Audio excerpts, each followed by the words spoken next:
Hello everyone, welcome to Empathy classes 247। So again आपका फिर से स्वागत है। चलिए आज की क्लास शुरू करते हैं बिना किसी देरी के। And first of all I would like to thanks all viewers, your comment is very precious for us. So make your support and love and affection, and I and our team is also dedicated for you. So let's start our class today. तो हम लोग अभी तक पढ़ चुके थे sentences, right. अब sentences से आगे, क्योंकि ये तो बेसिक है, सबको आता है, अब बारी है थोड़ा सा एडवांस शुरू करने थी। अब हमें जानना था सब्जेक्ट के बारे में, ऑब्जेक्ट के बारे में, इनको लेकर के, ठीक है। तो एक बहुत ही प्यारी चीज़ है जिसमें हर एक जगह पे मिलता रहता है आपको, जिससे हम बात कर लेते हैं, वो है वर्ड, राइट। और इससे कुछ सीखते हैं कि पार्ट ऑफ स्पीच कैसे बन गई, ठीक है ना, वो प्यारी। चलो जी, वर्ड आप कहीं भी कुछ भी पढ़ें, वर्ड आपको हमेशा मिलता रहेगा, राइट। कहीं भी कुछ भी लिखते हैं, पढ़ते हैं, हमेशा वर्ड से आपकी मुलाकात होती है।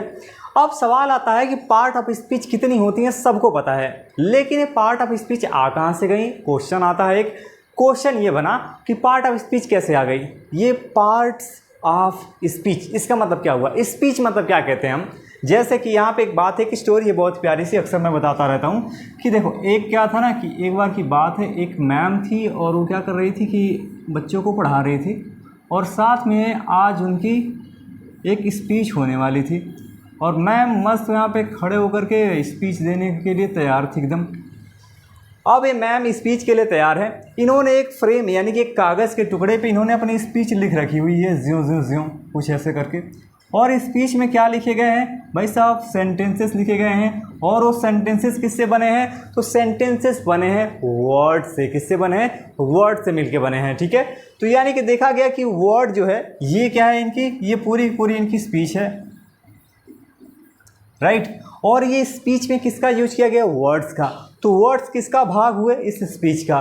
तो यहाँ से हम क्या कहेंगे, पार्ट्स ऑफ स्पीच, यानी कि वर्ड से ही जनरेट हो गया हमारा क्या, parts of speech, parts of speech, right, parts of speech. अब जरा ध्यान समझिएगा इसके बारे में, पार्ट्स ऑफ स्पीच ये हो गई हमारी। अब पार्ट ऑफ स्पीच का मतलब क्या है कि जितने भी सारे वर्ड्स हैं आप उनको डिफाइन कर दें, और वो वर्ड कहीं भी हो तो बस यही फंक्शन करें, इसके अलावा उनका कोई फंक्शन हो ही नहीं सकता, राइट। तो वो ग्रामरियन ने टोटल 8 पार्ट ऑफ स्पीच बनाई, जिसके बेसिस पे इंग्लिश में आप कहीं भी कोई भी शब्द पढ़ते हैं वो इन 8 के अलावा कुछ और अन्य हो ही नहीं सकता। क्या क्या हो सकता है जानते हैं, या तो वो नाउन हो जाए, क्या हो जाए जी, नाउन हो जाए, ठीक है ना, या तो वो नाउन हो जाए, ठीक है, या तो वो क्या हो जाए, प्रोनाउन हो जाए, राइट, या तो वो क्या हो जाए, प्रोनाउन हो जाए, ठीक है।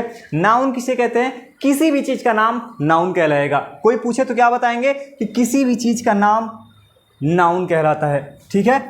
और कोई पूछे प्रोनाउन क्या होता है, तो आप कहते हैं अरे वही शब्द जो नाउन को दर्शा दे, बस वो सारे शब्द प्रोनाउन कहलाएंगे। क्या कहा गया कि जो शब्द नाउन को दर्शा दे यानी कि रिप्रेजेंट कर दे, वो सारे शब्द हमारे प्रोनाउन कहलाएंगे, ठीक है। तीसरा क्या है हमारा, तीसरा देखते हैं, तो वो बना हमारा एडजेक्टिव, राइट। क्या बन गया वो, एडजेक्टिव। एडजेक्टिव मतलब क्या कहें हम, यानी कि जो इन दोनों के बारे में, किसके, नाउन और प्रोनाउन के बारे में कुछ डिटेल्स ऐड करे। ऐसा नहीं कि विशेषता ही बताएगा, अरे कुछ बुरा भी बता देगा, विशेषता ही जरूरी नहीं है, विशेषता अच्छी भी हो सकती है, बुरी भी हो सकती है। तो सिंपल में हम क्या कहेंगे कि एडजेक्टिव क्या होता है, एडजेक्टिव वो होता है जो किसी भी नाउन की क्या करता है, या प्रोनाउन की कुछ डिटेल्स उसमें ऐड कर देता है। जो क्या करे, किसी भी नाउन में या प्रोनाउन में कुछ डिटेल्स ऐड करने का काम करे, ठीक है, उसे हम क्या कहते हैं, एडजेक्टिव। एडजेक्टिव क्या होते हैं, जो नाउन और प्रोनाउन की मीनिंग में कुछ डिटेल्स ऐड करते हैं, उसी को हम क्या कहते हैं, एडजेक्टिव कहते हैं, ठीक है। अब हम आगे बढ़ जाते हैं, इसके बाद क्या कहते हैं उसे, वर्ब।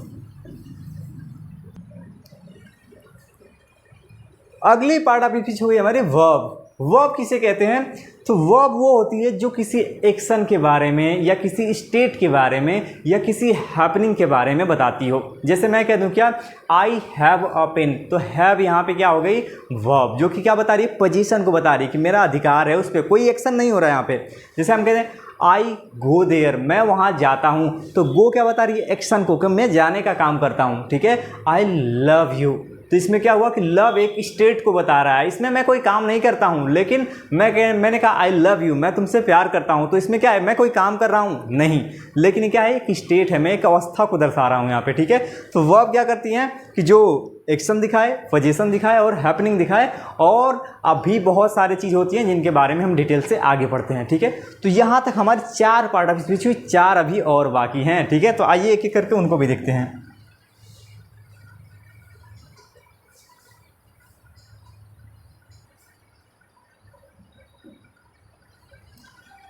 अगली पार्ट ऑफ स्पीच पे एडवर्ब।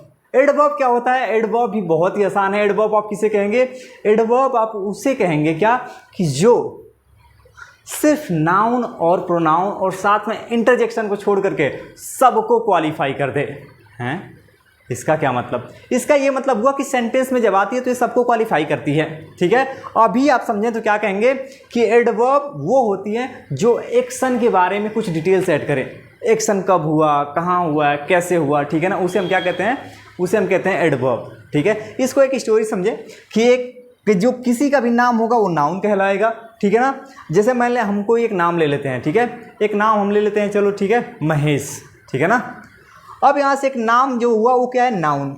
अब महेश को हम कह सकते हैं वह, ही, तो वो क्या बन गया? ही प्रोनाउन, ठीक है। हम कहते हैं महेश एक बहुत ही अच्छा लड़का है, ठीक है ना। तो ये उसकी हमने विशेषता बता दी, तो अच्छा क्या हो गया हमारा? एडजेक्टिव, ठीक है। फिर हमने कहा क्या कि महेश बहुत तेज दौड़ता है, तो दौड़ना एक एक्शन हुआ, तो यहाँ पे एक्शन क्या हो गई? वर्ब, ठीक है। और फिर हम कहते हैं क्या? एडवर्ब क्या होती है? तो एडवर्ब आप उसे कहते हैं क्या, जो कि क्या करे? एक्शन के बारे में बताए। तो किसी ने कहा कि महेश बहुत तेज दौड़ता है, तो ठीक है, तो फास्ट क्या हो जाएगा? ठीक है, महेश रन्स फास्ट। तो जब हमने कहा कि रन्स फास्ट, तो रन्स के बारे में बता रहा है कि कैसे? फास्ट। तो फास्ट क्या हो गया? एडवर्ब, जो कि क्या करे? वर्ब में डिटेल्स ऐड करे। सिंपल है, जो कि ऐड करे, क्या ऐड करे? कुछ डिटेल्स, किसमें? वर्ब में, उसे क्या कहते हैं? एडवर्ब। That simple. आगे बढ़ जाएं, चलिए। तो अब हम आगे बढ़ते हैं, देखते हैं। अगला है प्रीपोजिशन, राइट। प्रीपोजिशन किसे कहते हैं? तो प्रीपोजिशन हम उन्हें कहेंगे क्या कि ऐसे शब्द या किसी अन्य शब्द से क्या करते हैं? रिलेट करने का काम करते हैं। जैसे हमने कहा आई गो स्कूल, ना, आई गो टू स्कूल, राइट। तो टू यहाँ पे प्रीपोजिशन आकर के आपस में दो शब्दों को आपस में रिलेट कर रहा है, ठीक है ना। तो किन्हीं दो शब्दों को जो आपस में रिलेट करता है, सिर्फ रिलेशन बताता है, उनसे रिलेट करता है, उसी को कहते हैं प्रीपोजिशन। तो प्रीपोजिशन को हम सिंपल में एक लाइन में कह सकते हैं, preposition is a relating word. क्या कहेंगे? Preposition is a relating word. तो कितने हुए अभी तक? हमारे 6 पार्ट ऑफ स्पीच हुई, ठीक है। अगला समझते हैं। राइट, अगली पार्ट ऑफ स्पीच है हमारी, अगली जो हमारी पार्ट ऑफ स्पीच है वो है कंजंक्शन। कंजंक्शन क्या होता है? कंजंक्शन क्या करता है? दो वर्ड को या दो फ्रेज को या दो क्लाज को, इवन दो सेंटेंस को जोड़ने का काम करता है, उसी को कहते हैं कंजंक्शन। यानी कंजंक्शन होता है एक संयोजक जो जोड़ने का काम करता हो, ठीक है। तो कंजंक्शन किसे कहेंगे? राइट, कंजंक्शन जो क्या करता हो? जोड़ने का काम करता हो। किनको किनको जोड़ सकता है? वर्ड को जोड़ सकता है, सेंटेंसेस को जोड़ सकता है, क्लास को जोड़ सकता है, फ्रेज को जोड़ सकता है, ठीक है ना। तो वो होते हैं कंजंक्शन। और लास्ट में है इंटरजेक्शन, ठीक है। क्या है? इंटरजेक्शन। तो इंटरजेक्शन किसे कहते हैं? तो इंटरजेक्शन हम उसे कहते हैं ऐसे वर्ड्स होते हैं जो अचानक से उत्पन्न हुए भाव को एक्सप्रेस करते हैं, ठीक है। जैसे आपने कहा ओह, राइट। तो आप कभी क्या, किसी ने, मैंने कुछ फेंका, आपने पकड़ लिया, तो आपने कहा वाओ गुड कैच। तो अचानक से जो शब्द आपके अंदर से निकले ना, वो सब सारे क्या है? हमारे इंटरजेक्शन। वो सुख का भी हो सकता है, दुख का भी हो सकता है, ठीक है। तो लास्ट पार्ट ऑफ स्पीच हमारी क्या हो गई? समझते हैं, इंटरजेक्शन।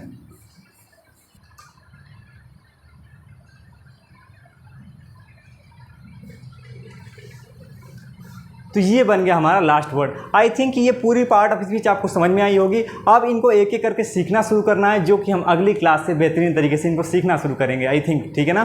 तो चलिए आज की क्लास यहीं पे हम लोग कंप्लीट करते हैं। मिलते हैं आप लोगों से अगली क्लास में। अगर इनके बीच आपको कोई डाउट हो तो प्लीज़ हमसे पूछिएगा, और फिर उसके बाद ऐसे ही आप लोग कमेंट और अपने लाइक्स बनाए रखिएगा, और हम फिर ऐसे ही वीडियो आपके लिए बनाते रहेंगे। Thank you so much for your great affection in love. Bye bye, take care, love you all.